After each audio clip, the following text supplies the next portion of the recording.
اعوذ باللہ من الشیطان الرجیم بسم اللہ الرحمن الرحیم الاعراب اشد کفرا و نفاقا، بدو لوگ جو ہیں دیہاتی بادیہ نشین وہ کفر اور نفاق میں اور بھی زیادہ سخت ہیں۔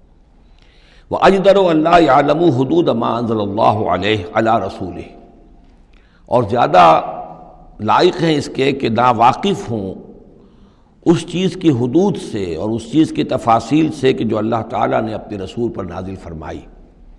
یعنی مدینے والے تو پھر بھی حضور کی صحبت سے فیض یاب ہوتے ہیں، مختلف مواقع پر انہیں تعلیم کا سلسلہ حاصل ہے، جمعے کے خطبے ہوتے ہیں، حضور کا نصیحت کا معاملہ چلتا رہتا ہے۔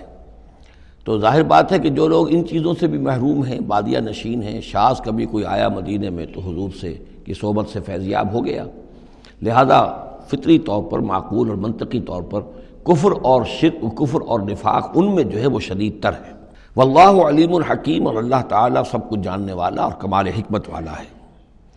ومن الاعراب، اور ان بدوؤں میں سے وہ بھی ہیں، من یتخذ ما ينفق مغرما، کہ جو کچھ انہیں خرچ کرنا پڑتا ہے اسے وہ تاوان سمجھتے ہیں، یعنی زکوٰۃ ہے، عشر ہے، جو بھی اب ان کے اوپر عائد ہو گیا ہے، جو محصولات ہیں اسلامی نظام کے، اب یہ چونکہ ان کو دینے پڑ رہے ہیں، پہلے تو کوئی نظام ایسا تھا نہیں، تو یہ ان کو ایسے محسوس کرتے جیسے کوئی تاوان ہو۔ وَيَتَرَبَّصُ بِكُمُ الدَّوَائِرُ، اور وہ منتظر ہیں کہ کوئی گردش زمانہ آئے اور یہ جو حکومت قائم ہوئی ہے مدینے میں، جس کی وجہ سے ہمیں یہ سب کچھ کرنا پڑ رہا ہے، کوئی اس کے اندر تبدیلی پیدا ہو جائے، وہ حکومت ختم ہو جائے۔ علیہم دائرۃ السوء، اصل میں بری گردش خود ان کے اوپر مسلط ہے، یعنی جو منافقت ہے جو ان کے دلوں کے اندر، وہ ہے اصل برائی کے جو ان پر مسلط ہے۔ واللہ سمیع علیم، اور اللہ سب کچھ سننے والا اور جاننے والا ہے۔ ومن الاعراب من یؤمن باللہ والیوم الآخر، اور اعراب سب کے سب ویسے نہیں ہیں، بلکہ ان میں سے ایسے بھی ہیں۔ من الاعراب، انہی بدوؤں میں وہ بھی ہیں، من یؤمن باللہ والیوم الآخر، جو ایمان رکھتے ہیں اللہ پر، یوم آخر پر۔ ویتخذ ما ینفق، اور جو چیز بھی وہ خرچ کرتے ہیں اللہ کی راہ میں، اس کو سمجھتے ہیں قربات عند اللہ، کہ اللہ تعالیٰ کے قرب کا ذریعہ ہوگا، تقرب الی اللہ کا ذریعہ بن جائے گا۔ ہمارا یہ صدقہ، ہمارا یہ خیرات، ہمارا یہ دین کے لیے انفاق جو ہے، یہ اللہ تعالیٰ سے ہمیں قرب عطا کرے گا۔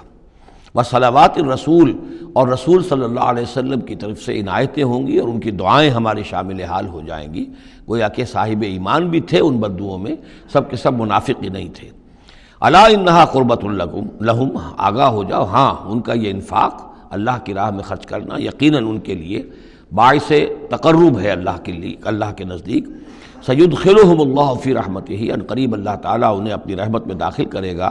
ان اللہ غفور الرحیم، یقیناً اللہ تعالیٰ معاف فرمانے والا، رحم فرمانے والا ہے۔ صدق اللہ العظیم۔